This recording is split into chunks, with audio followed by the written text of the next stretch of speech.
evening, everyone. Welcome to the great city of North Miami. And we thank you for coming in at our regular council meeting.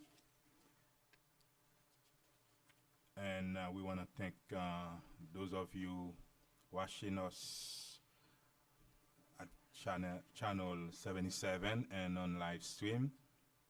And hopefully we enjoy this session. Let the record reflect it is Tuesday, September 23rd, 2014. We will begin our regular council meeting at 7:17 p.m. Mr. City Clerk, roll call, please.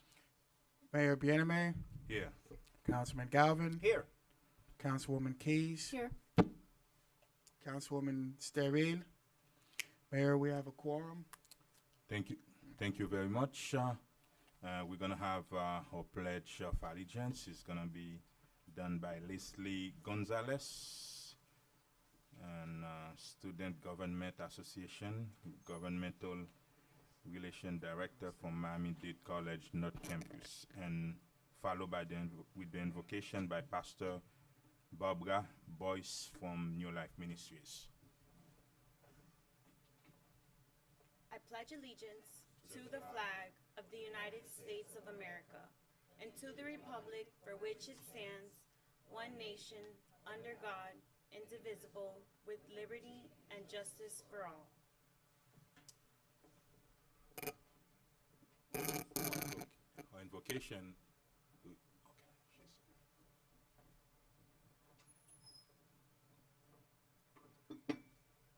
Good evening, Mayor and Councilor Board, Pastor Boards from New Life Ministry. Father, we thank you this afternoon. We glorify your name. We come before you, Father, asking for your blessings on this great city, Father. I ask right now by your power and by your might that you will go with the Councilor Board, that they will make the right decisions, whatever it need to take to run this great city. Father, bless them as they come together with their visions and their ideas. Father, make this city one of the greatest cities in the United States, nonviolence. Father, we thank you because you said that if we pray, you hear us. And we thank you for each and every council board leaders that come together to try to run this city. We thank you. It will be run strong. In Jesus' name we do pray. Amen. Thank you.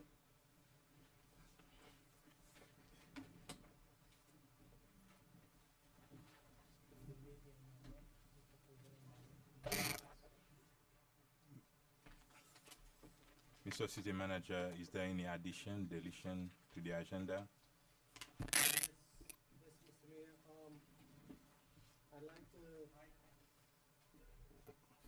I'd like to pull tab G, which is the recreational programming rental fee for the Parks and Recreations Department. And tab J, I would like to add it onto the consent agenda as item B1. Mr. Mayor, You may say. you want to pull tab G off the agenda totally? That's correct. Why? There's going to be some additional changes to that agenda item. Okay. When do you hope to reschedule that one? It's going to be at the next council meeting. Okay. And can we leave tab J on the regular agenda? I was informed that some members of the public may have come this evening with questions. Sure, if it's the will of the mayor. Okay. You want to remove tab G? G, as in Okay. green. Okay. And you want to... Yeah. During the time between our executive session and the regular council meeting, I come to understand there might be people in the community tonight who want to ask questions on tab J. Okay. And it was advertised as being open, so since they might be here to ask. Sure. Can I add something to this? Madam City Attorney, what is the instruction for us up here? How much can we participate, or how much can we say? Is that open? Yes, For us, it's we open. can actually Absolutely. discuss it Yes. in Yeah. even what we had discussed during the executive session, or we have boundaries of. Well, no, now it is open to the Because public. it's published at this point, so it's open.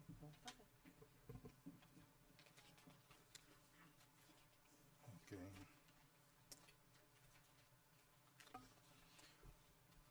So, Mayor, for the Okay, record, we're just pulling tab G. That's it. Yes. Okay.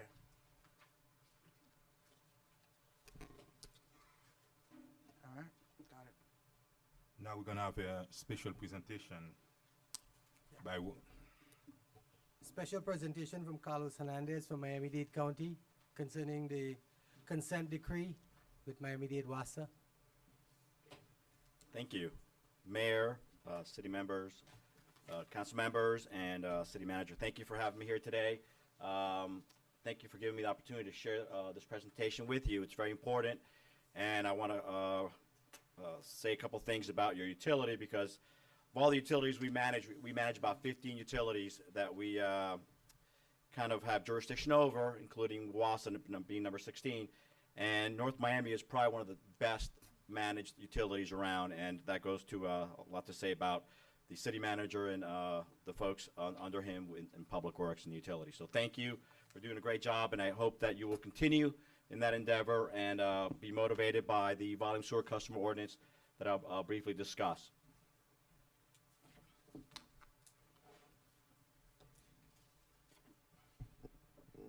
The volume sewer customer ordinance, really, I'm calling it 2.0 because it's not the first time that we've had a volume sewer customer ordinance. Actually, it comes about as a result of the consent decree that became effective December 2013. But in reality, we've had a volume sewer customer ordinance since '95. It's been around for a while. It was a good start. It is almost 20 years old, about 20 years old. And not a lot of folks know that in April 2014 we passed a mini VESCO. I call it VESCO 1.5, and it wasn't a major change. It only really included one major item in it, and that's that electronic atlases are going to be required for January 2016. And I kind of show it here. I don't expect you to be able to see it or read it from there. I put it there for one big reason. That is, it's about 3 pages long, and I want you to keep that in mind when I show you what the new ordinance looks like. And the new ordinance really comes out of the CMOM program and the consent decree. And CMOM is Capacity Management, Operation, and Maintenance Program. And it's kind of a framework on how utilities should operate day to day and long term. And I have to say that the city's utilities very well managed and operated, and already incorporates a lot of these requirements. Now it's a matter of expanding on them. The new CMOM, and I cut and paste here a little piece of the new ordinance. It's in draft form. EPA is reviewing it. So the old CMOM was about a few pages long. The new CMOM is going to be about 20 pages long.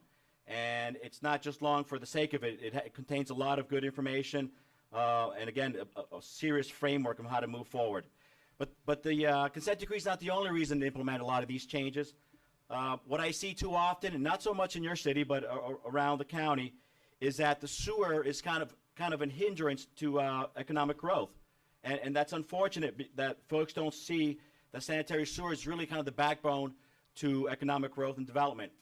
And there's plenty of pump stations and basins around throughout the county that are in moratorium. And when a basin is under moratorium, there's no development allowed. I'm happy to say that the city's probably 99% moratorium free, which is maybe one of only a couple that I can say that about.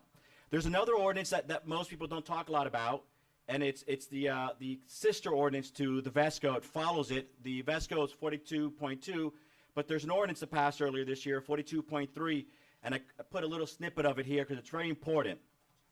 And it changes things dramatically from the old VESCO. In the old VESCO, if you didn't comply, we kind of, try to get you to comply, and we kind of did our best to apply a little bit of pressure and encouragement for folks to comply, but that was really pretty much all we had available to us. In the new VESCO, or in the new 42.3, which is the ordinance that controls development, really, if you look at it from that perspective, it's what allows development to move forward with respect to properties or projects connected to sewers. And what that includes, which is very different, it includes a section 3II, which says if you're not complying with the VESCO, you cannot have development in your city. And really, if there's anything I want you to take away from today's presentation that's really critical, is that little piece. And a lot of cities are not seeing that. And I know that your city, through the city manager and your utilities folks, know this because they attend regularly to our utility roundtable, so it's not new news to them. But I really, really like to talk about this little piece of it because it's one sentence, but it's huge. What does that mean? If for some reason a city with the utility does not comply with the VESCO, that means they don't turn in things on time. That means that what they submit is inadequate, or they just kind of don't pay attention to it. It means you can't have a change in use. It means you can't have any new construction, zero. If you have new construction or if you approve a change of use, it could be a shoe store to a takeout restaurant. If that's approved and you're falling behind on the VESCO, that's a violation of the federal government consent decree. That's an issue with the Department of Justice, and bad things happen for that. I know that's not the case today with the city, and that won't be in the future. But I'd love to talk about that aspect of it. And there's the public health side. You know, we focus too much sometimes on regulations and miss the point of the regulations. Public health is critical. And having sewers overflowing or backing up, which is pretty common. We probably have one at least once a week throughout the county. I don't think you've had one in maybe over a year, maybe longer than that. So I applaud you for that. And public health is one of those things that kind of goes with economic development. They're very linked together. So I mentioned that the new VESCO, the Volume Sewer Customer Ordinance, really implements a lot of the capacity management, operation, and maintenance requirements that are in the consent decree that WASA has to implement. What the VESCO does really just says, okay, everything that WASA needs to do, with the exception of the treatment plants, the cities have to do. And so I'm going to cover, there's 6 items, I'll cover them quickly. The first part that is addressed in the CMOM and the VESCO Sewer Overflow Response Plan. You already have a plan. It's a matter of updating it and making it more specific to the new VESCO. An information management systems included.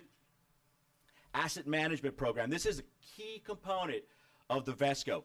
The idea that you're going to have an asset and you're going to let it fail and then you're going to respond is not how we should be operating, and that's not the way you generally operate anyways. So with an asset management system is you're looking at the life cycle, the life of a component. So if you have a sewer system and you know it's aged quite a bit, you replace it before the end of its life so you don't have a failure. A gravity system operation and maintenance program.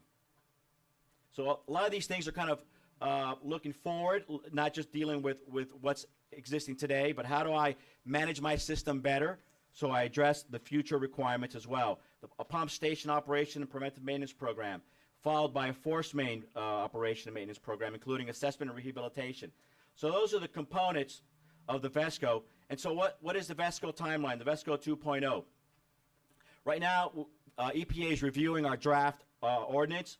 We submitted to them we submitted it to EPA April 2014. I'm kind of hoping that they'll get done with it next month. We'll get back word from them that it's approved. If that's the case, I need to move it through our county commission within 6 months. So I'm thinking if I get word back from EPA in October that it's good, by March 2015, it'll have gone through BCC and approved, and that gives the cities 180 days or 6 months to implement or submit a plan of compliance.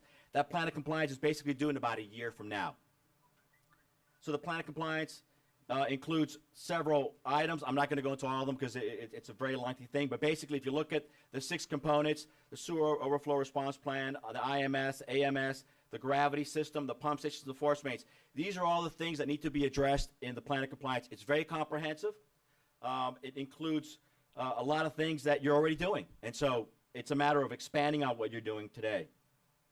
Some cities are not so fortunate, and they have very little and a lot to do. Within 6 months of Durham approving that plan of compliance, there's things that need to be implemented. And so these are under the 6 categories. These are the things that need to be in place. A key one to point out is when you do the plan of compliance, you're going to figure out exactly how much staff you need to have, let's say for the gravity system, to maintain that. Within 6 months of Durham approving that plan of compliance, you have to have those staff on board. So these are the things that we've been talking about with the utilities at the roundtable. Is you got to plan forward because hiring somebody doesn't happen in a day, and there'll be 15 utilities hiring folks hopefully in the next year or so to meet those requirements. Within 12 months of the plan of compliance being approved, pretty much everything needs to be in place. A long-term funding plan needs to be submitted. How are you going to fund this for the long term? And that needs to be tied to your budget and your ongoing budget. The IMS system has to be in place, and all the items, excluding the repairs to your force mains, have to be completed. Quite a bit to do.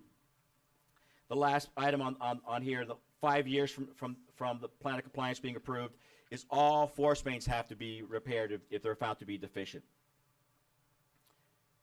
And so, just in summary, we started off with VESCO 1.0 in 94 and 2014. Early this year, we did a small VESCO, which pretty much included an electronic atlas, which are due in 2016. And then the VESCO 2.0, the plan of compliance is due in about a year from now, September 2015. I think your city's in great shape. I'm sure you're going to have it ready to us. It's going to be a great product, and we look forward to seeing that and reviewing it. And if there's any questions, I'm here to answer them.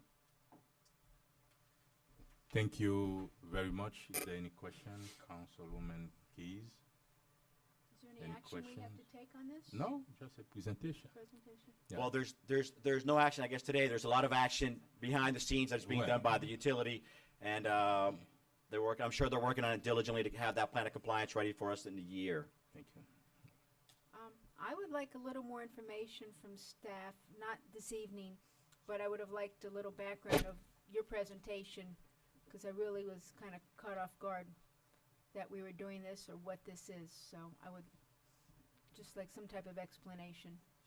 Sure. In writing. Another one-on-one presentation. Councilman. I'll set up a meeting with you, Councilman, one-on-one.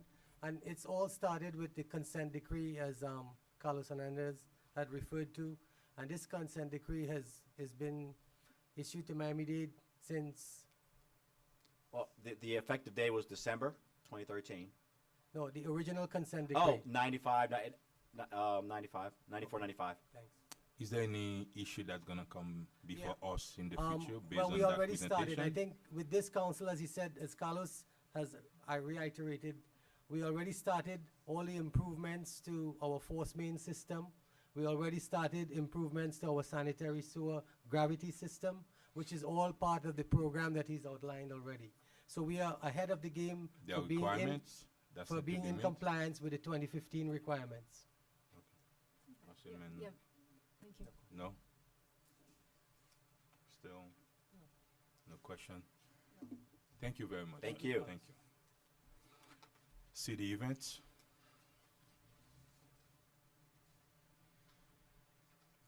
Good evening, Mayor and Council, and to everyone here with us this evening in the Council Chambers and on NoMi TV 77. My name is Pam Solomon, and I'd like to share with you a few of our highlights of our upcoming events that are happening between now and our next Council meeting on October 14th. We have our Art in Public Places program. We were set to unveil a restoration of a piece known as Boiler Works by an artist called Del Geist. He's world renowned for his artistic sculptures.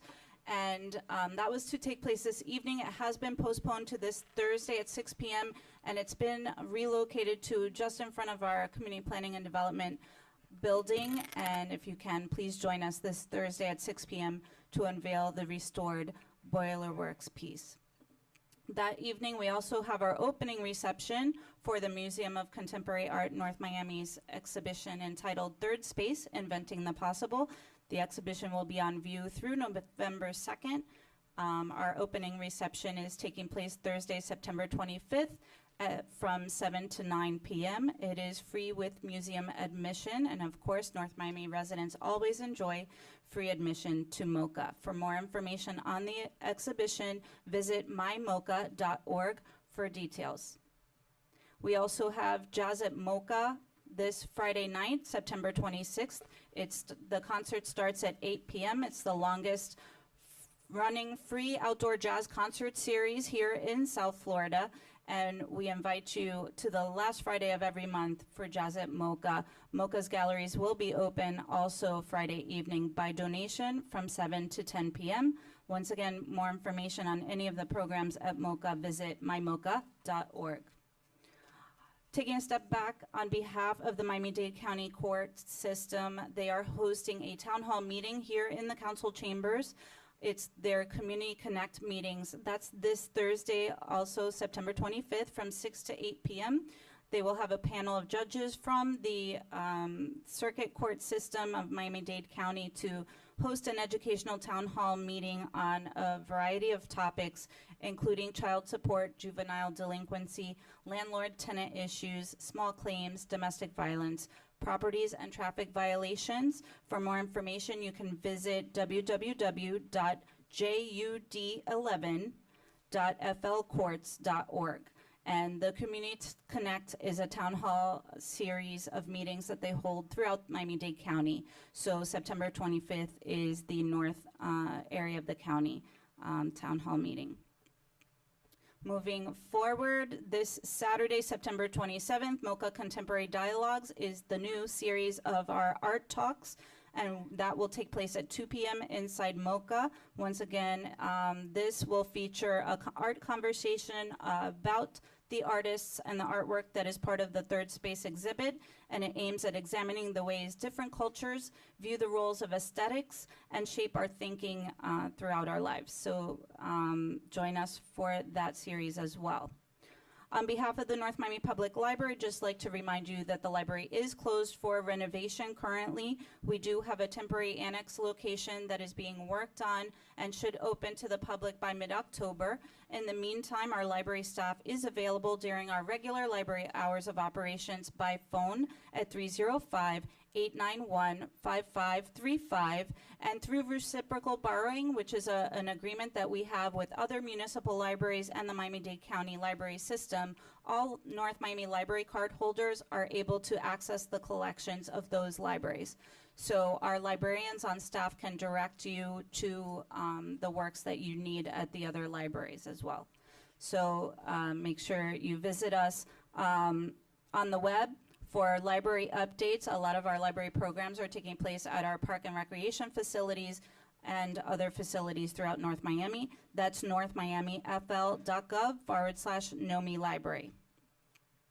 Also, our Hispanic Heritage Month observance continues through mid-October. We do have a series of events taking place at Mocha as well as at a variety of locations throughout the city. We have a domino tournament coming up. We have a moving images, a movie coming up as well. And we conclude with a storytelling hosted by the North Miami Public Library and the Friends of the Library organization on Thursday, October 9th, here in the Mocha Plaza. It's free for the community. Bring the family out to a bilingual storyteller, Carrie Sue Ivar, who is presenting her story during the Noche de Cuentos story time at 6:30 p.m. And we also have a puppet show, Perez and Martina. This is once again sponsored by the Friends of the North Miami Public Library. Any of the information that we give during our events announcements are available on northmiamifl.gov/celebrate. Just a few other announcements on behalf of the NoMi Express, our community bus service. The routes are being tweaked, and they do have route updates that are available on the website starting October 1st, but the information is there now. Visit northmiamifl.gov/NoMi bus to download the October 1st route map. They're adding a NoMi special route for school days from 2 p.m. to 4 p.m. So you can download the route map once again, northmiamifl.gov/NoMi bus. And that's all for me this evening. Thank you. Thank you very much for the city events. Now, hurricane preparedness. Dr. Claude? No, we don't have any city project. Good evening, Mayor and Council. We are still at the peak of the hurricane season, and if we get hit by the hurricane, the city of North Miami is as prepared as it can be. Currently, we are working with Dade County closely on several citywide projects, such as Community Emergency Response Team, the whole Community Faith-Based Initiative, and Divisional Point of Distribution.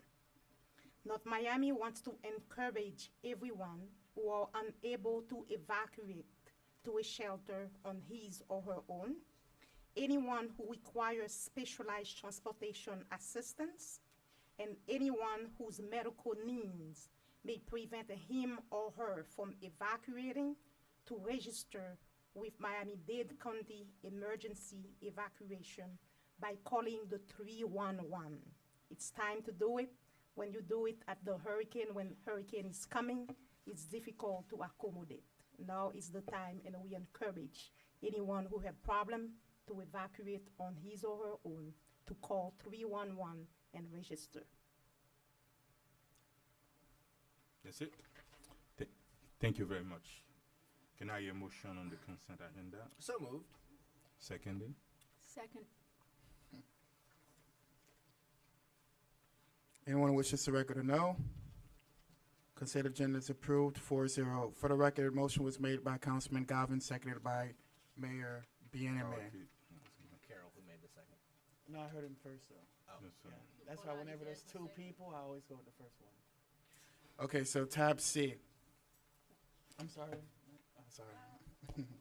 Tab C, proposed resolution of the Vice Mayor's Acting Mayor and City Council of the City of North Miami, Florida, ratifying an amendment to the fiscal year 2013 through 14 amended revenue and expense budget to include the receipt and the appropriation for a public library construction grant from the Florida Department of State Division of Library and Information Services in the amount of $500,000, providing for an effective date and for all other purposes. Thank you very much, City Manager. Can you give us an highlight of that item? This item C. is actually an item from the Florida Department of Libraries. The city had applied for a grant at the beginning of 2013-24 fiscal year. We have received a grant in the amount of $500,000. This item is actually ratifying our budget, which was originally budgeted at $1 million from the Biscayne Landings proceed for the improvements to the library. So what this item actually does is increase the amount to a $1.5 million project. $500,000 is going to be the 50% match for this project. That's going to be a total of 1.5 million. That's correct. And do we have a project in place now for 1.5? How much is the project right now? The engineer's estimate is 1.29 million. That does not include some of the furnishings and finishes in the library at present. That's been the last item that was approved by Mayor and Council was the first phase, the Yes. 900 and something. That's correct. Okay. Thank you. Okay. Public hearing is open on tab C. Public hearing is open on tab C. Move approval? Second. Is there any question? You're not gonna close public hearing? Public hearing is now closed. Can I hear a motion? So We moved. we had a motion and a second from Councilwoman Keys. Mayor Bieneme. No, Mr. and Miss- is there any question from? No, I don't have a question, but I'm happy to report that I secured some books from our sister city, Delma. They will be providing books in French and dictionary, Creole, English for the library. So we should receive a shipment pretty soon. Meaning we're gonna have a section in the library where you're gonna have books in Creole and English, French. in French. Yeah, Okay. and those books will be provided by our sister city. Okay, thank you very much. City Clerk, Okay, so the motion was made by Councilman Galvin, seconded by Councilwoman Keys. anyone wish to record a no? Item passes 4-0. Tab D, proposed resolution of the Vice Mayor's Acting Mayor and City Council of the City of North Miami, Florida, making certain findings and designating the real property identified by Miami-Dade County Folio Number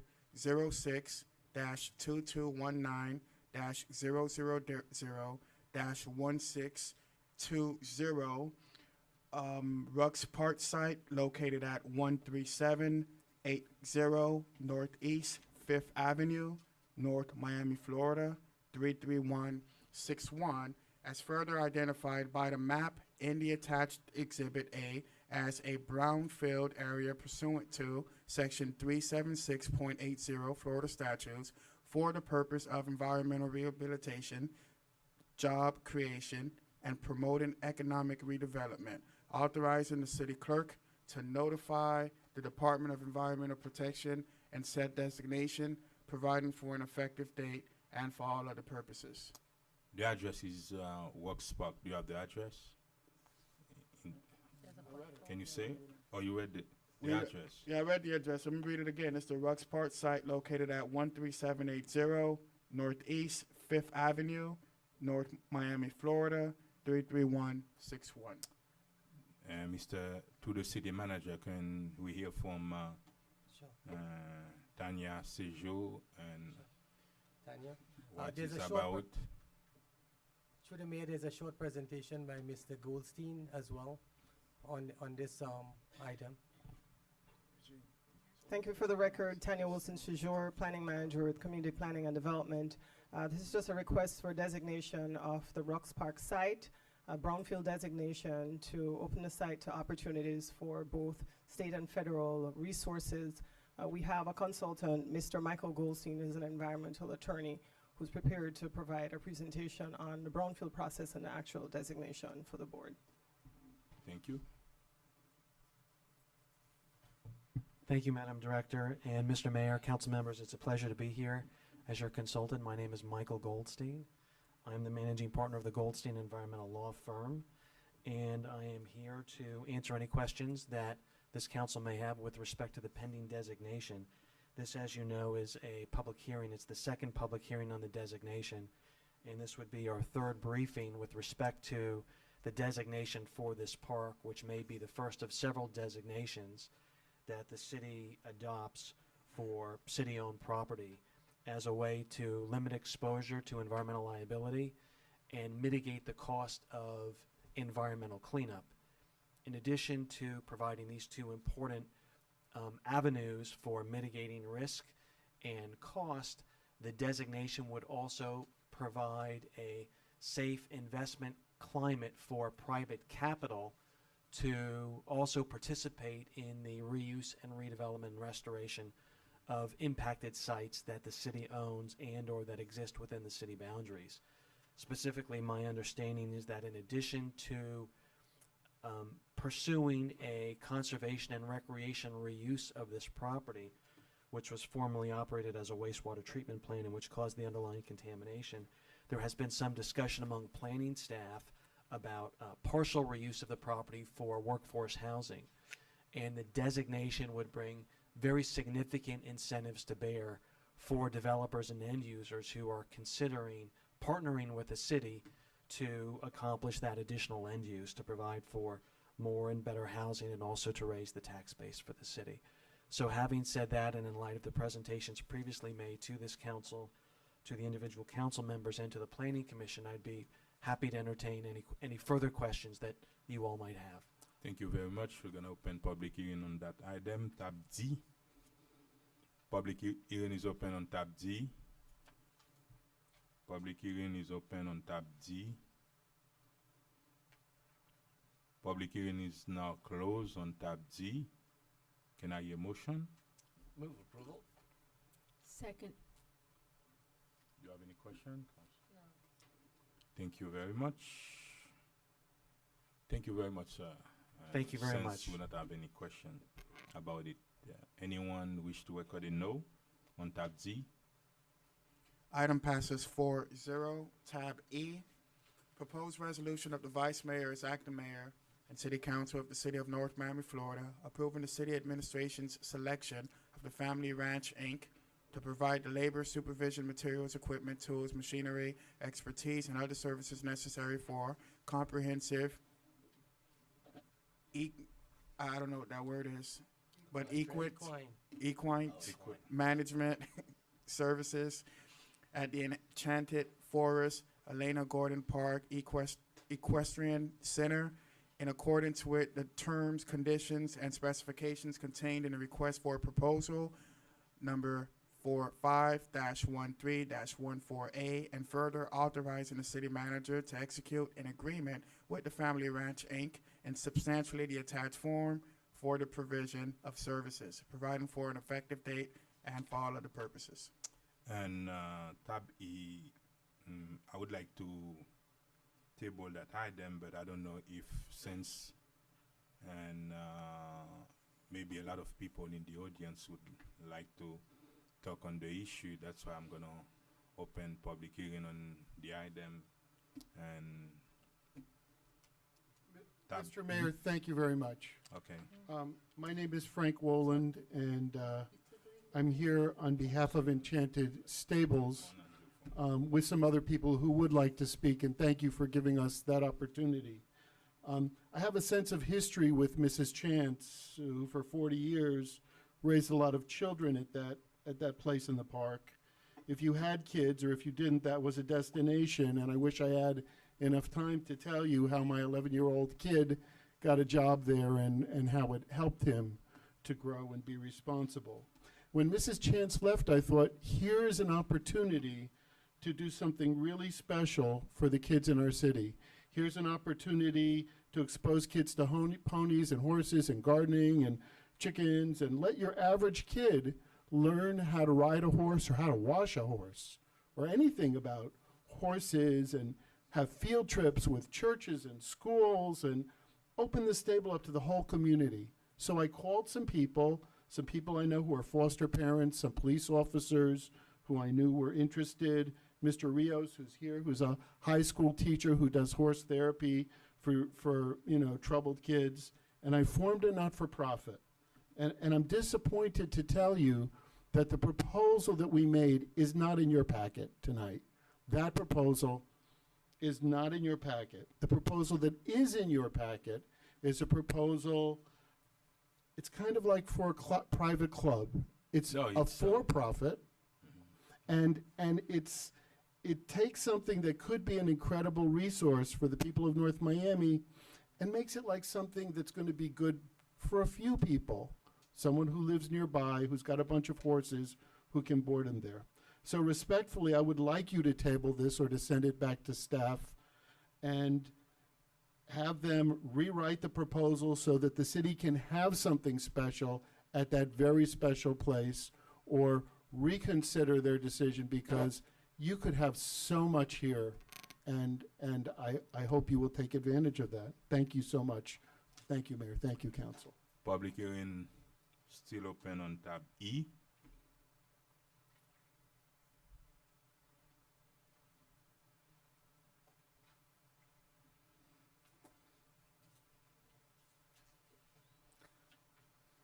Good evening, Council.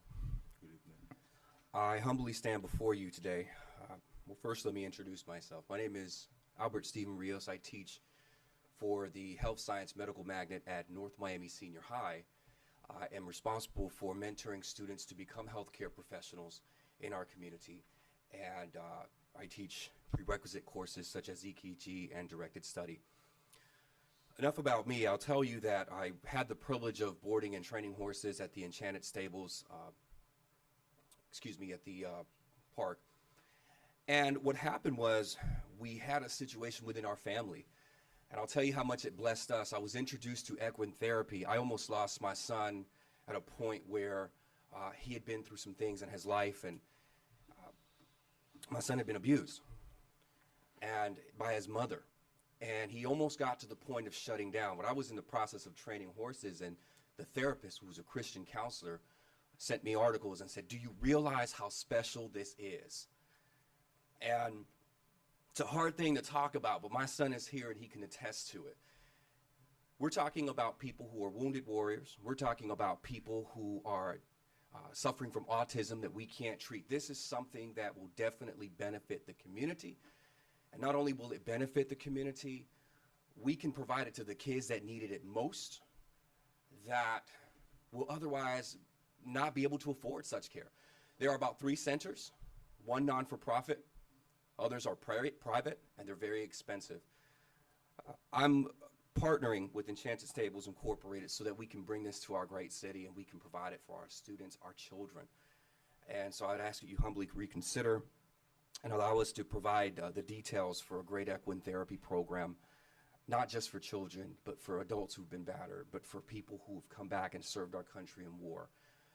We provided in our proposal details about this, and if you would consider it, and if you would speak with me, I would be even glad to stay and speak with you privately. I do apologize if I've taken too much of your time, but please reconsider it.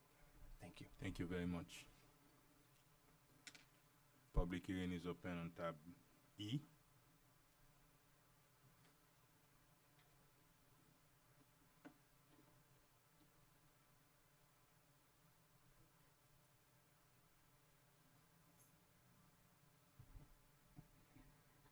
Good evening. Good evening. My name is Marciano Rios, and the man who just walked up here, it was my father.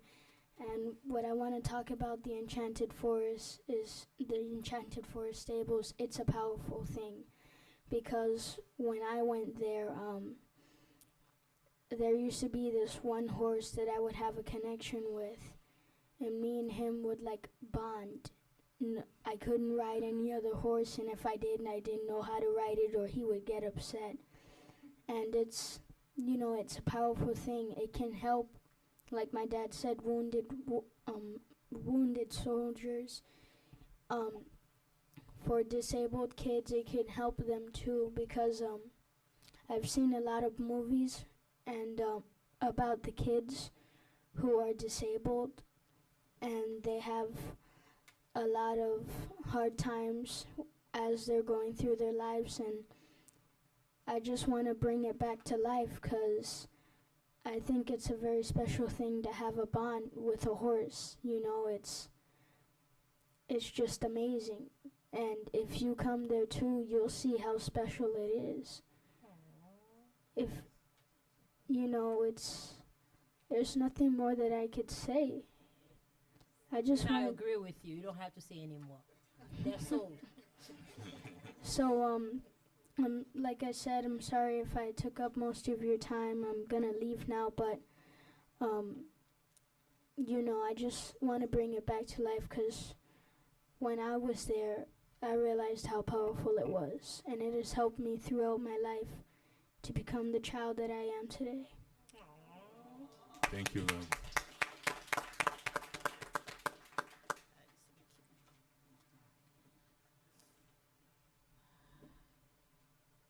Good evening, everyone. My name is Mary Benoit. I'm a member of IFIT, which stands for Implementing Public Health Initiatives Throughout. And I'm here basically, we're partnering with Enchanted to further speak on equine therapy. As a healthcare professional myself, I'm a nurse practitioner, and I work in acute care and other settings. The equine therapy is powerful, as Marciano just spoke on. It helps children, adults, and it also helps people of various disorders, from mental health, emotional disturbances, to people with orthopedic disorders as well, arthritis, and so on. Again, equine therapy is very useful, and it would enrich the lives of others, children, adults who may not be able to afford to go to centers that are out of their reach, financially and locally. Thank you. Thank you.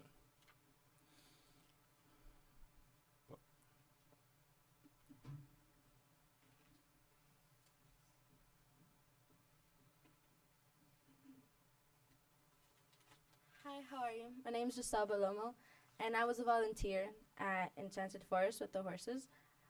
And honestly, it changed my life, teaching kids, teaching them how to wash horses, and trying to teach them everything about horses practically. And it's incredible how deep it is to them and how important it is to them to learn and how much effort they give to it. And honestly, it's honestly my favorite part of my whole life. I've been doing it since today. I'm still riding. I own a horse, and I love it. And I would love if it could keep going, because it's great for the community, for kids with autism. I've taught many, and since that day, they come back, and it would be great if it's still there. Thank you. Thank you. Public hearing still open on tab E.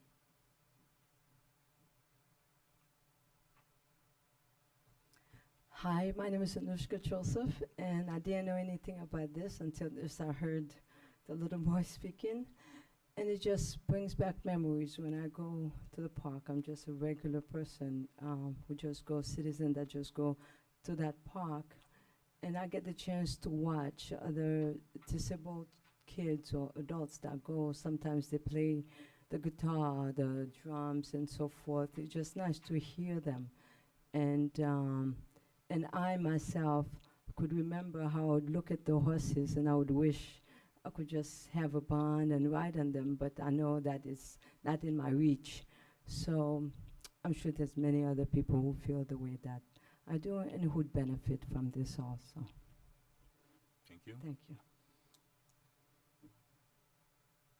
Public hearing still open on tab E.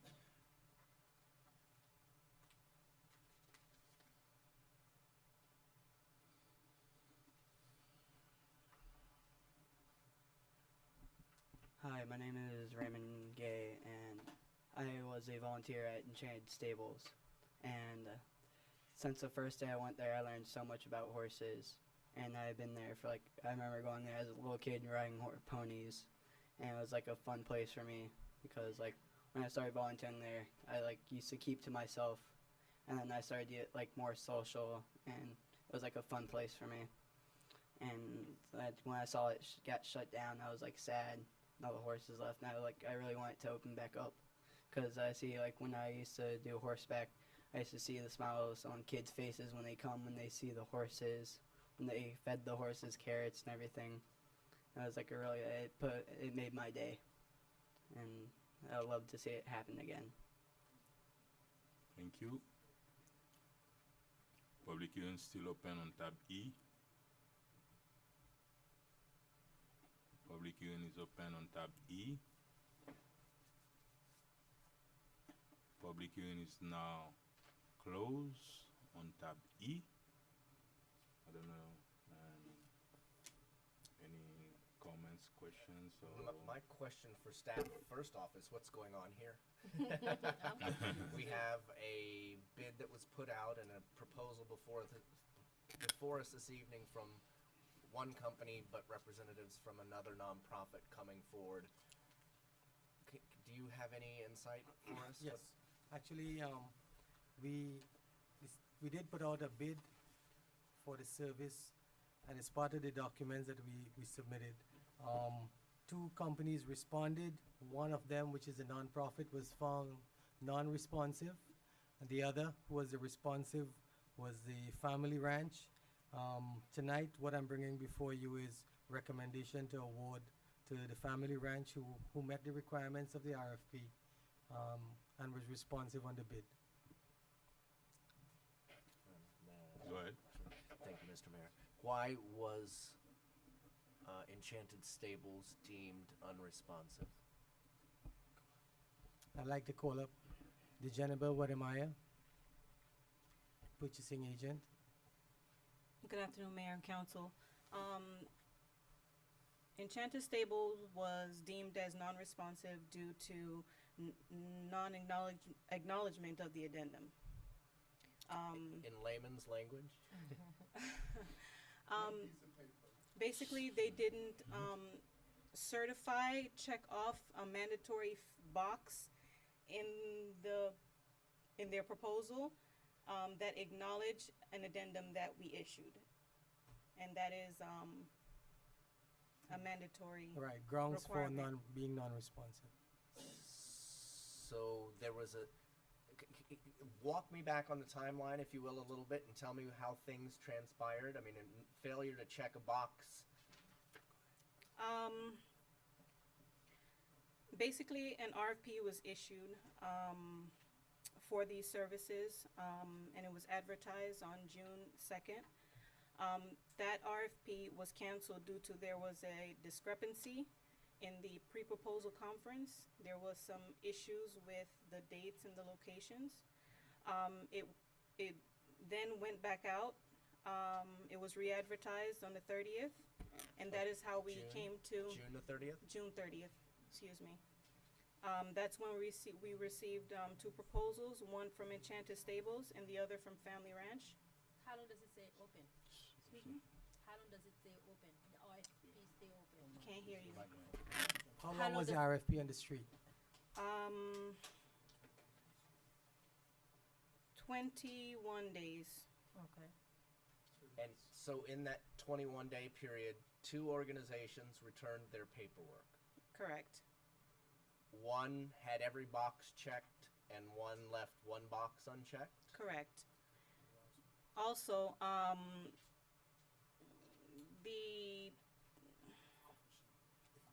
go ahead. If I may, Mayor and Council, Derek Corker, Parks and Recreation Manager. There were a couple of deciding factors when it came to the RFP. There was the addendum that was not that disqualified the one applicant. Also, the price. The first price that we received from Family Ranch was for $500 a month, with a 10% revenue share from pony rides, horse training, so forth. The applicant for Enchanted Stables was at $500 and 7%. So you have a difference of 3%, which will give the city more in return for its investment. You're still going to have the same amount of horses. You're still going to have the same services provided. They're offering the exact same services from the RFP. You're offering horse rides, you're offering pony rides, you're offering boarding of horses. What the city would receive is a higher percentage of revenue. Well, I mean, as somebody who lives on the backside of the park who sees the horses on my street every Christmas several times, 7% of $500 versus 10% of $500 we're talking about. No, it's a $500 monthly fee with a 10% revenue share of monthly from the services that is rendered, which are the pony rides, the horse training, the horse rides that they have that they're offering. It's the $500 in addition to 10% of the proceeds from the fees that is charged at the park. How much money that for administratively? How much Well- how much are we talking about approximately? Over the last 2 years, we was receiving $200 a month only. We didn't receive anything from Mrs. Chance regarding Right, we're not pony rides. talking about her. So, God Well, bless her. Is unable to say, Councilman, because in the past it was almost, the service was practically free. The city actually took care of the stables, repaired everything, and we spent over $20,000 within the last 6 months to bring the stables and everything back into compliance. So at this point, I cannot give you an exact number on how much would be 10% of the revenues. Scott, can I come in for legal purposes? Let me Yeah. just ask. Absolutely. It's just a legal just a minute. I think I know where you're going anyway, so. Well, Can you finish it's just an this, interject for legal purposes only. Just one question. I never see that done before, so maybe it's something new. We have an RFP that we sent out, and we actually, there's a recommendation. Correct. But we are discussing which one. Are we discussing which one we will be awarded up here? That's what we're doing? Or what is it we're doing? I'm kind of like, Okay, let him finish asking his question, then you will. okay. Sure. Go ahead. Following the line of thought, you know, we've had situations up here where there are bids that are out or bids that are pending, and we've totally just dismissed them midstream. If we want to consider going forward, multiple options, are we putting the city at any legal jeopardy to postpone this 2 weeks, ask that it be rebid, or any other? You can, this is a recommendation for an award. Correct. So you don't have to accept the recommendation. And then you can always, the city can always cancel a bid at any time. And if we cancel this bid tonight, would we then be free to give directive to rebid, or what? Sure. You can absolutely have administration issue a new RFP. Okay, thank you. That's all the question I have. Thank you. I do. Go ahead. I would like to have seen the bids from both. We only had 2 bidders. I would like to have seen more. It was a very, what I have here is like 90 pages that I did not have time this weekend to even go through. I have questions on this. This is something really important to our horses. And I'm concerned. I want to make sure that whoever we put in there treats the horses properly, make sure they're fed properly. I want to make sure that the person we hire, we've got what I do see is we have 2 corporations that were formed the month of the bid. And I see a contract with a shell corporation, not individuals. And I would like to know who the individuals are, and I'd like more information. And I really want to know, I believe I met the other gentleman when I went out to the stables. Very nice man, was taking care of the horses, but I don't know what his ability is to, he can board, he was helping, he was taking care of the horses. I want to make sure that does he know how to manage a business? And the same thing with this, the other applicants that are here tonight. I want to see that they know how to run a business. I know they may know how to take care of a few horses or do some horseback riding, but I don't have enough information tonight to really make an educated decision. And I don't know if the direction is to get more bids, rebid, or just continue it. But I'm not ready to make a decision this evening because I don't have nearly enough information. Thank you very much, Councilwoman Still. A legal question, that's all I have to rely on my city attorney. If we actually, it seems like council is going towards send this RFP out to rebid, and if by any chance that we send it out and now we either get a recommendation to the non-for-profit right now, or the council up here choose the non-profit versus the current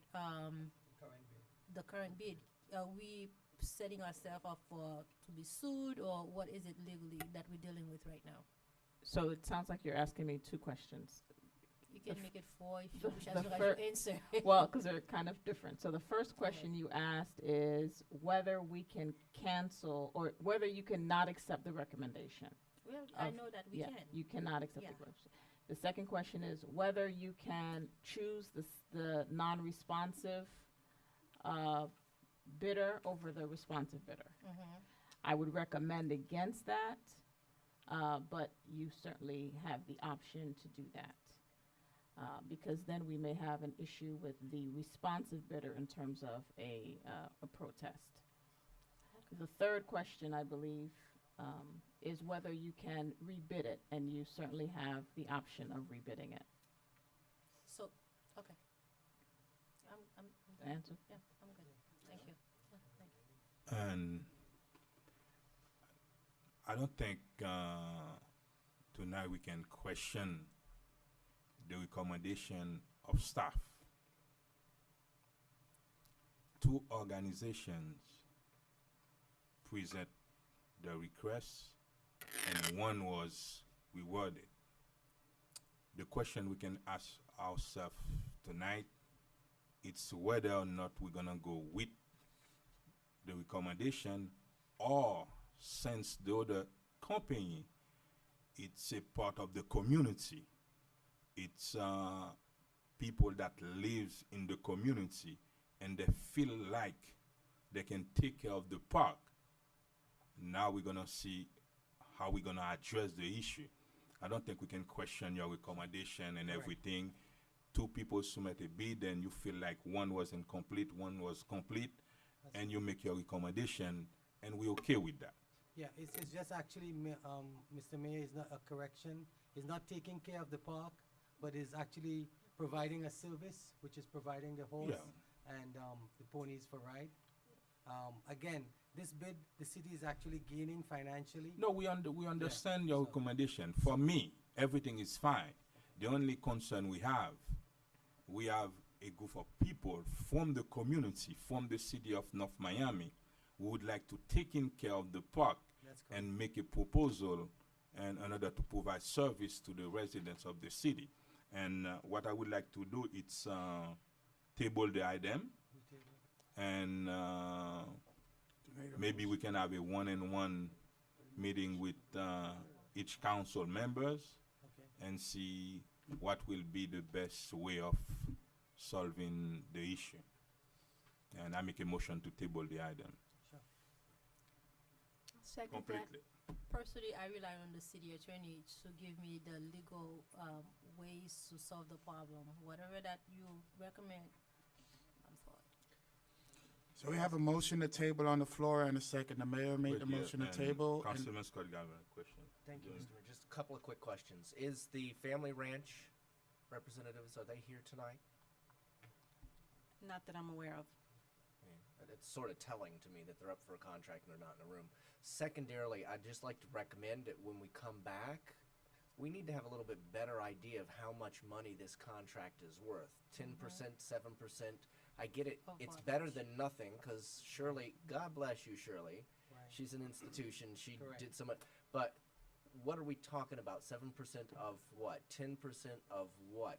There are other stables that we could probably do some comparatives of and be a little bit more knowledgeable of what maybe the going housing rate for a horse is, so that we can compare things a little bit better. So I'd like to ask that whenever this comes back to us, we have a little bit more framework of what this is about. And a question, who's doing the operation now at the park? Nobody? Yeah, I don't think there's No, any it's horses not, there. there's no horses, there's none. Okay, that's when it's something that That's correct. that you have to bring it back as quick as possible, and Yeah, because we will we make a don't- recommendation. We don't want people to lose the idea that this is a place Yeah. where they can come for pony rides, nor would we want the stables to deteriorate too much. So Well, exactly, and one of the reasons why there's no ponies there is there's a lot of work that was completed on the stables and bringing it back up to standard. And with the previous operator that we had there, when she left, we had a lot of construction work to bring everything back to code and bring everything back up to standard. And hopefully, the people from the community would like to operate the park. Will come with a good proposal. So, I'm a little unclear in terms of what you're asking for specifically. It sounds like I'm gonna you were- table the item. We're tabling. I understand, but are you rejecting? Does that mean that you are rejecting the recommendation? We of- table the item. Table. Table it, you have to give direction. if we table it, it just comes back as is at the next Yeah. meeting or one of the next meetings. So this exact item as presented Or you want to tonight will know come what back. will be the recommendation to So- staff? So if we want staff to cancel this and look at potentially the other Right. group, we need to cancel this tonight and Okay. then ask them to rebid. or- Okay, I'm gonna make a motion to cancel this tonight. So you're rejecting, it's a Yes. motion to reject the proposal? Yes. Okay. Now you're gonna come up with another proposal. I'll second Whatever. the motion to reject. And then you're also asking staff Reread, to not- reissue? Yeah, not to bring another proposal, but to To actually rebid, reissue. yeah, to- put to it out open up again. the Back out to re- solicitation. Okay, Yes. that's my other question. Thank Okay. you. City clerk. Okay, so now we have a motion made by Mayor BNMA, seconded by Councilman Galvin, to reject this proposal and give staff direction to reopen the RFP. That Yes. motion was made, seconded. Mayor BNMA, Yes. Councilman Galvin, Yes. Councilwoman Keys, Yes. Councilwoman Steril. Yes. Okay, item passes 4-0. Tab F, proposed resolution. Thank you very much. Thank you. You're welcome. Proposed resolution of the Vice Mayor's Acting Mayor and City Council of the City of North Miami, Florida, approving and adopting the attached policy for permitting commercial use of dedicated city parklands and facilities for personal training and other outdoor private professional services to be implemented and enforced by the Parks and Recreation Department, providing for an effective date and for all other purposes. I have Mr. Derek that's gonna give us an update and highlight of the item. Yes, Mayor, Council, good evening. Derek Corker, Parks and Recreation Manager, City of North Miami. As we are bringing this back to you, we did revise and look at some of the fees that were given across throughout different municipalities. So we have raised the fee. At that time, Councilwoman Keys wanted to see the fee be increased a little. We have raised the fee to $100 for every 6 months, so which gives you $200 annually. Again, we have about 3 or 4 potential private fitness instructors that would like to be a part of this program with the Can city you of explain to North the Miami. public exactly what Absolutely. this proposal is about? This permit is for private and professional services that are rendered at the park. We have a lot of fitness. Everyone is into fitness within in the 21st century, which is great. We recommend and we are applauded of that. We also need to be aware that there's a liability for the city when you have organizations or private professional fitness instructors on our facilities with tires, ropes, different equipment, dumbbells, kettlebells, and they're using the facility while you have a lot of other activities going on at the same time. So this will allow us to have a concise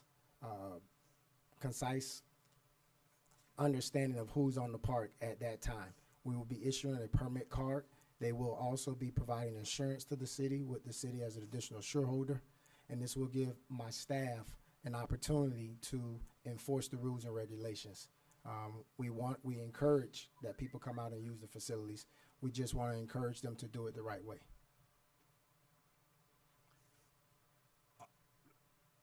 Any professionals, right, that want to use the park for businesses? Absolutely. Any professionals you're that gonna are charge them. that are receiving revenue. You have a lot of professionals that are coming out and charging a boot camp for set.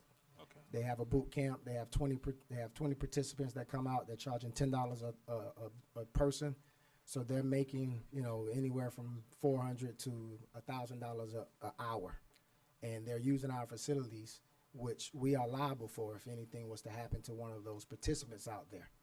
With that being said, this contract or this permit will allow us to have an understanding of who these professionals are on our park, provide insurance, and as the city as the additional shareholder, and we will be making a small revenue off of that. But for the Parks and Rec, it will be keeping us out of harm's way. Do you have a number of people? We do right now. I have four potential fitness instructors that would like to participate and pay the fee. They have already provided insurance, filled out the application, but it is on hold until we can get a consensus from the council. How many customers do the professional need in order to consider that as a business? Anyone that is charging a fee for a service. So it can be one person or it can How be you gonna know? 50. Staff. My staff is at the parks Monday through Monday or Monday through Sundays. And at that time, they will have an identification card that lets you know and identifies them as a professional fitness instructor under our guidelines. Thank you. Public hearing is now open.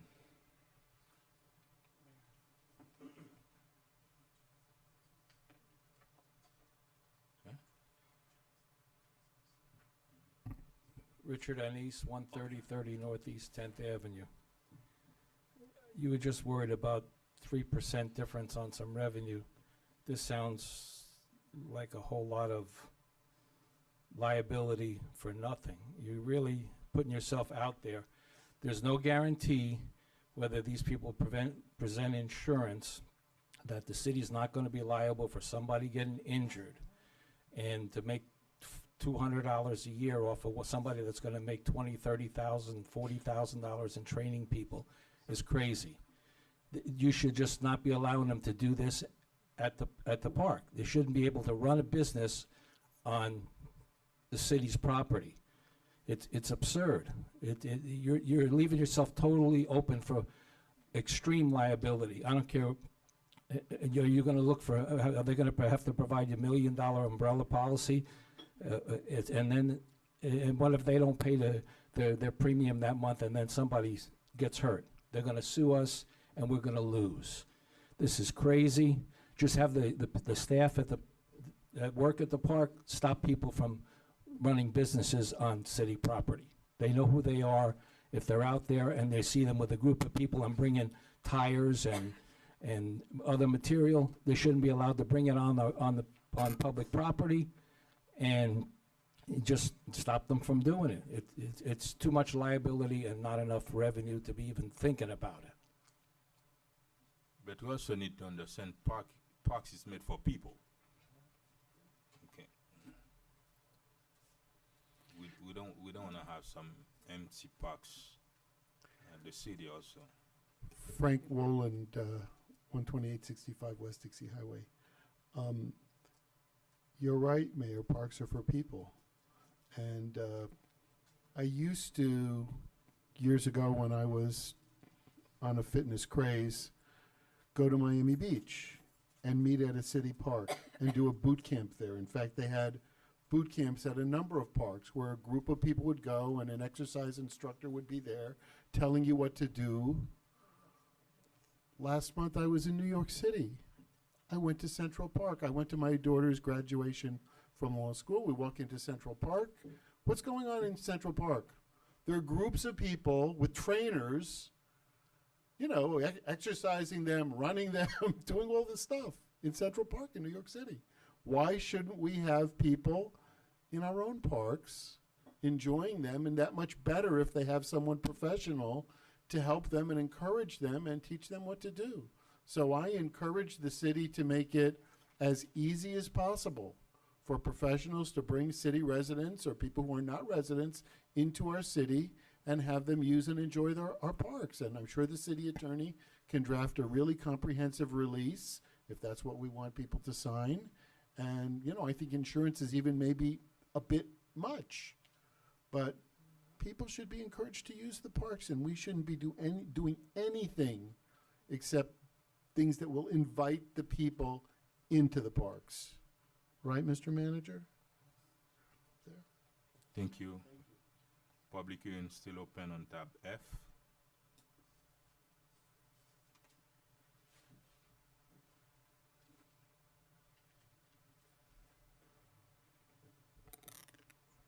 Good evening, Mayor and Council. My name is Jessica Alston, 1140 Northwest 125th Street, Sunkist Grove. It's my feeling that it is inappropriate for someone to run a business on city property in the parks. It's inappropriate. But more than that, any revenue that is received from our parks should be recycled into our parks for its use.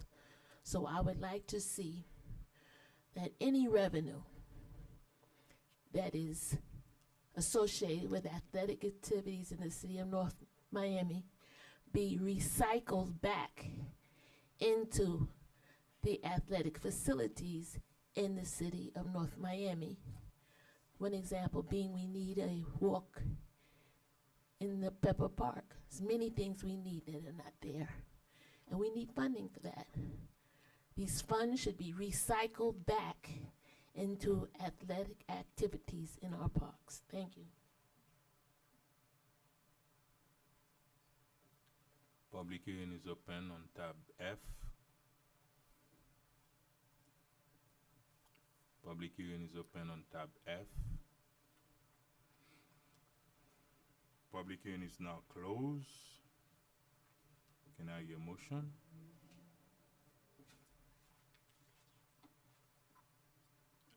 Item fell. City clerk. Tab F fails for lack of motion. Tab G was pulled off the agenda. Tab H. Proposed resolution of the Vice Mayor.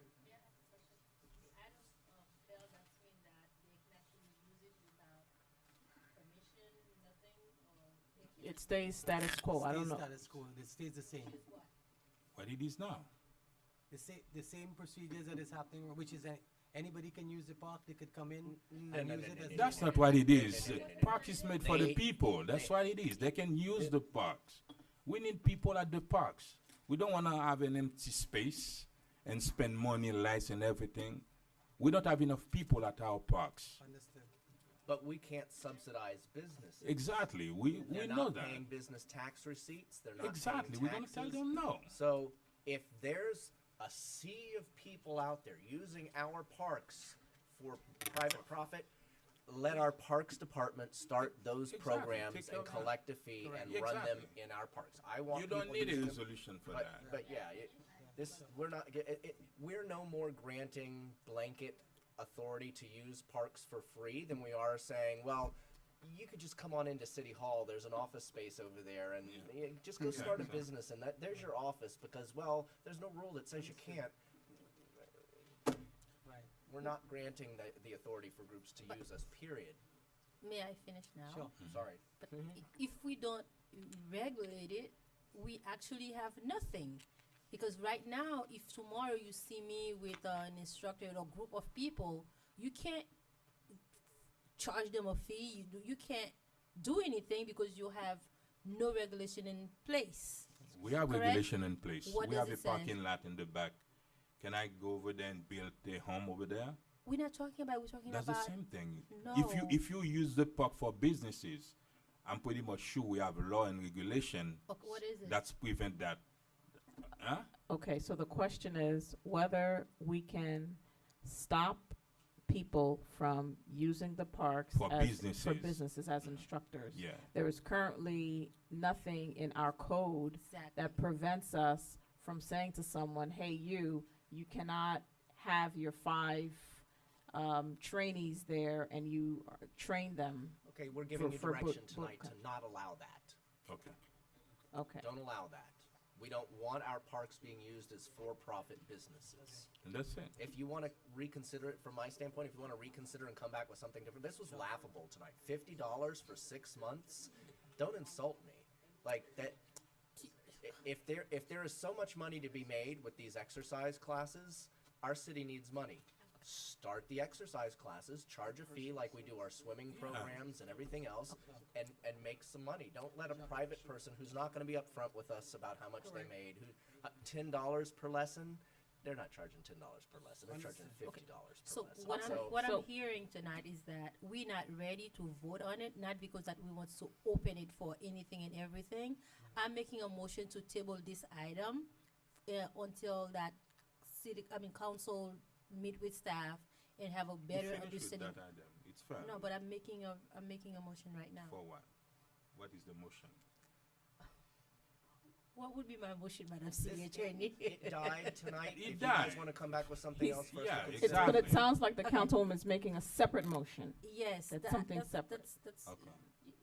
you know, I have a good city attorney that can back me up. So what would be my motion? I don't know what your I'm motion making a is. motion actually for staff. You know what? I'll talk to the city manager and the park director to see how we can bring it back. Thank you. Thank you, Mr. Mayor. City clerk, please. Okay, again for the record, tab F fails for no motion. Tab G was pulled off the record, pulled off the agenda. Tab H, proposed resolution of the Vice Mayor as acting mayor and City Council of the City of North Miami, Florida, approving the selection of Brown & Brown of Florida, Inc. for the provision of insurance coverage as required by law and in accordance with the terms, conditions, and specifications contained in the request for proposal number 51-13-14, excess workers compensation insurance coverage services. Further authorizing the city manager and city attorney to execute an agreement in substantially the attached form for the insurance coverage period commencing October 1st, 2014 through October 1st, 2015 at a cost not to exceed $120,903, providing for an effective date and for all other purposes. Can I hear a motion on tab H? So moved. Second. Anyone wish to record a no? Public. Anyone wish to record a no? Public hearing is open on tab H. Public hearing is now closed. City clerk. Motion was made by Councilwoman Key, seconded by Councilman Galvin. Anyone wishes to record a no? Item passes 4-0. Tab I. Before reading tab I, Mr. Mayor, there's a minor addendum, and I'll ask the city attorney. On what? On tab Tab I? I. Okay. Yes, I believe the city manager would like to amend the committee so that the committee will not be known as the interim board members of MOCA, but the MOCA Steering Committee. So That will be the new name. That's going to be the new appellation of the. Okay. Can you read it as amended, City Clerk?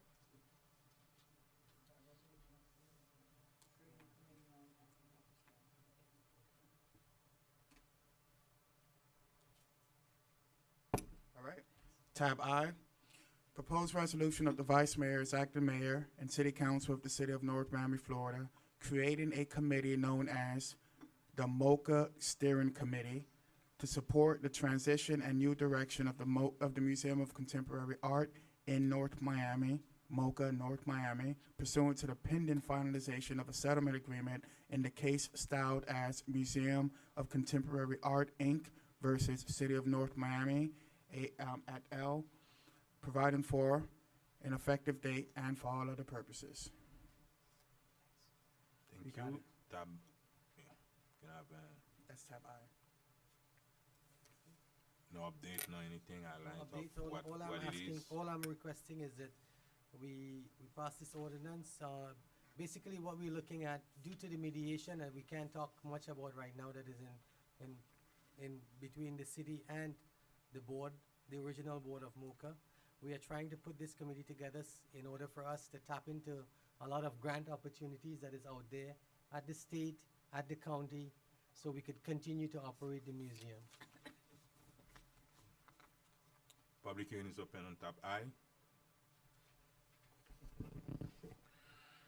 Mr. Mayor, members of the council, Frank Wolin, 12865 West Dixie Highway. First of all, I'm happy that you're appointing a group of concerned citizens. That has been something that should have been done about 6 months ago, when you should have kicked off the misguided board members, which our ordinance gives you the power to do, but which for some reason you chose not to do. I encourage you not to finalize the settlement that you have been discussing in executive session and at mediation. I encourage you not to give away the art of our museum to a bunch of people who I think are misguided, and I think that's probably the nicest thing I could say about them. I'm sorry, I go to court a lot, I go to mediation at least once a week. I do this a lot.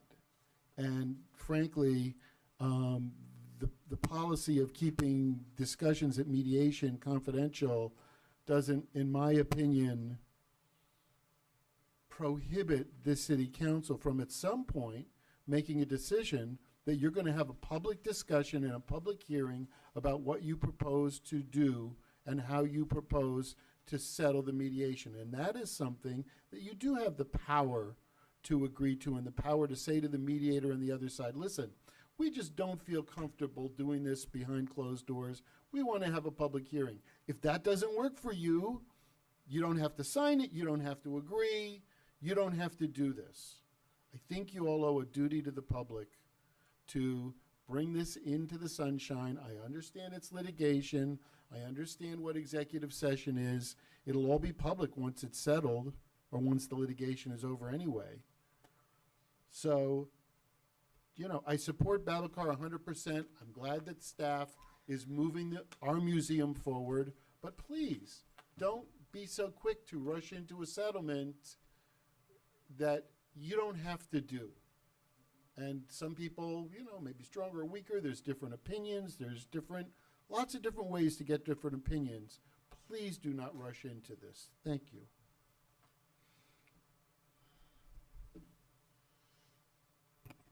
William Prevotel, 11950 North Bayshore Drive. Good evening, everyone. To a great deal, I support former Mayor Wolin's position on this, and I'd also like to sort of express the thought that isn't MOCA a prime example of somewhat neglecting something, taking something for granted, and then saying, you know, you don't know what you've got until it's gone. We've come very close to that point with MOCA, The institution is certainly damaged, but hopefully not irreparable, that we are able to get this back on track. And I very much support, as I had 6 months ago, had called for immediately calling on the mayors that came to speak and immediately making them members of the board using your appointive power, and not to push anybody off the existing board, but just to supplement it. We would have had eyes and ears on the ground. Let's not make that same mistake.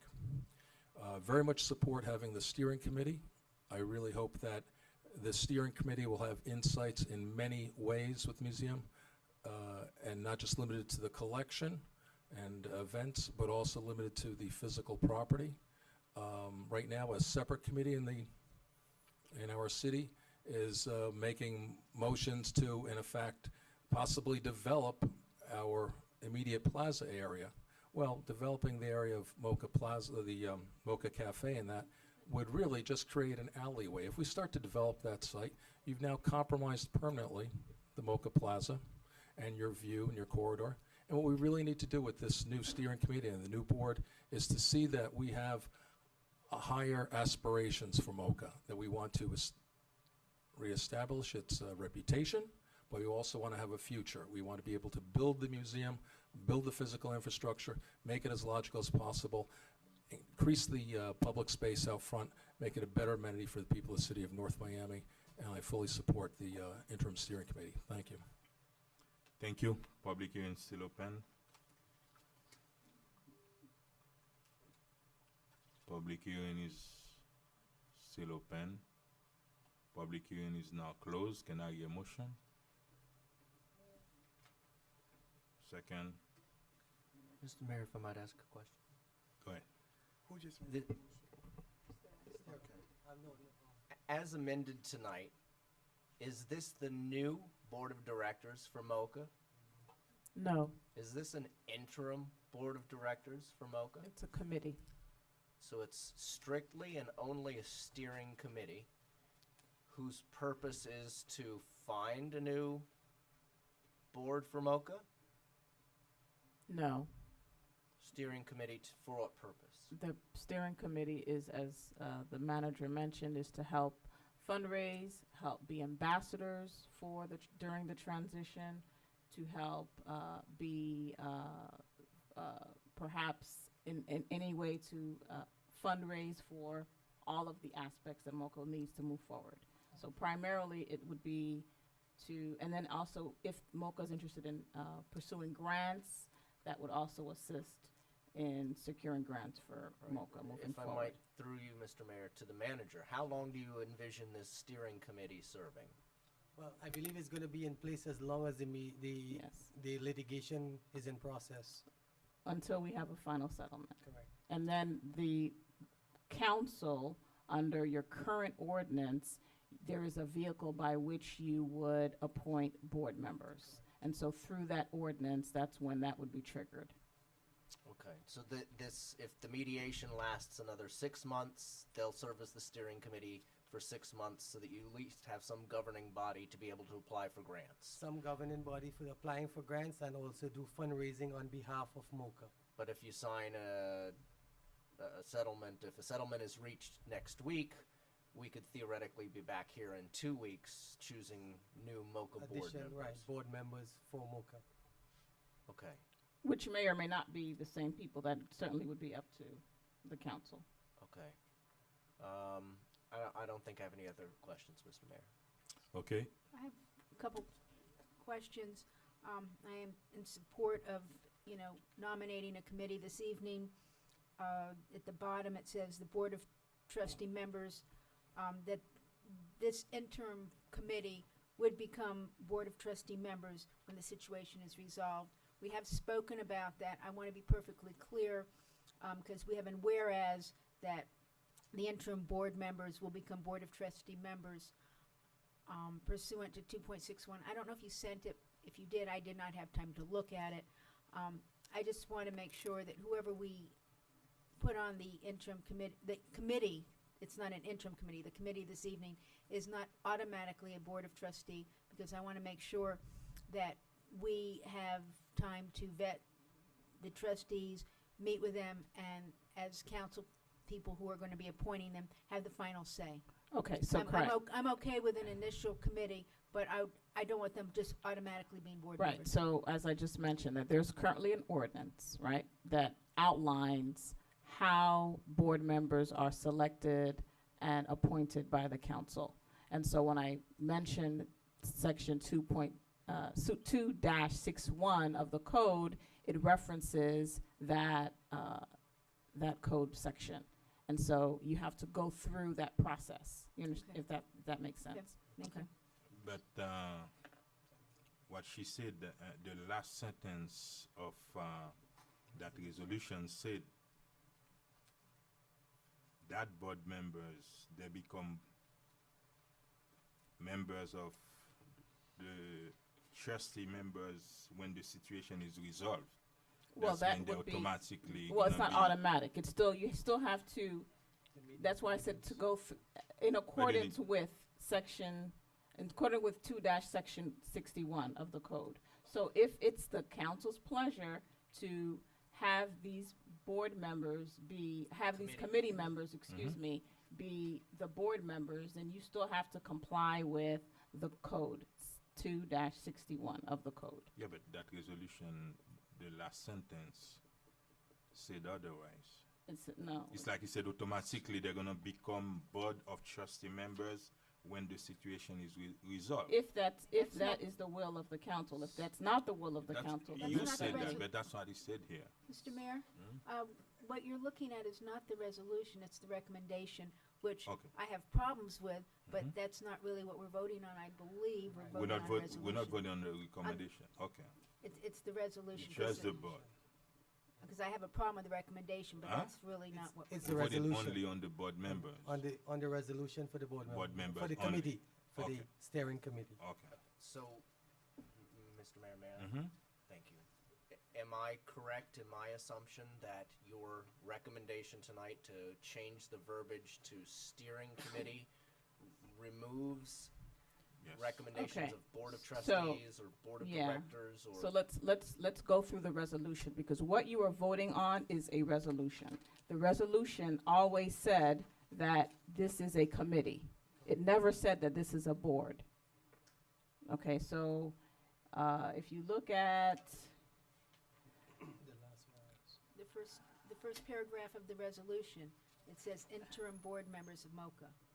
the first paragraph of the Where's the current resolution trustee? says the committee named, right? Committee known as, and did we Okay. change that? It's a committee. Committee known as, right now it's. Right, committee now kno- it will be the MoCA Steering Committee, Okay. but it's still a committee. Okay. So the recommendation cover page that says these committee members would function initially as an interim board member and become board of trustee members when the situation is resolved. Is that in effect, or is that not in effect? with That's the when we're vote? not voting on the recommendation. Yeah, We're yeah, voting you never only- vote, yeah, you never vote on a recommendation. You Okay, always vote on the but most of resolution. the time, some language in the recommendation or in the resolution, you're telling me this part is not in the resolution. That is correct. What I'm telling you is to look at the resolution. and I didn't see. read it, Okay. but I want to make sure that Okay. part is, that language is not in the resolution. That is correct. Okay. That is correct. It's not, right?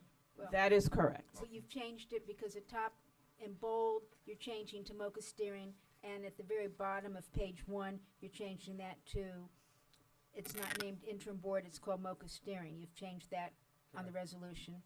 It was always the committee. It was, No, it but you've said got- committee. But you have Read at the the whole bottom, Page 1 of 3 of the actual resolution. the very last sentence, The last sentence. it says named as the interim board members, you're changing that to named as the MoCA steering Mo- committee. Correct, named as the MoCA Steering Committee. And in the bold at the top. That is correct. Yeah, And that's the anywhere, amendment. and anywhere else, as in the last whereas, you've got that steering committee. And that's the amendment we requested to be read into the record. And in section 2. And in 3. But on page 2 of the resolution, you repeat the same language that was in the recommendation where he said, whereas once a final agreement is reached between the parties to the lawsuit, and so, the interim board members will become the board of trustee members right? And In- you are referring to section 261? Pursuant to Section two. section That's mean which is the 2.61, ordinance that which is the was- ordinance, okay. which, correct, Okay. correct. So you always have to go back to the ordinance and then follow the steps of the ordinance on how you're going to select and appoint board Could you members. change the word, I'm sorry, Mr. Mhm. Mayor, if you don't mind, Go on that third whereas, could you change the word will to may? Sure. And then it would be the interim board members may become Board of Trustees as opposed to absolutely will.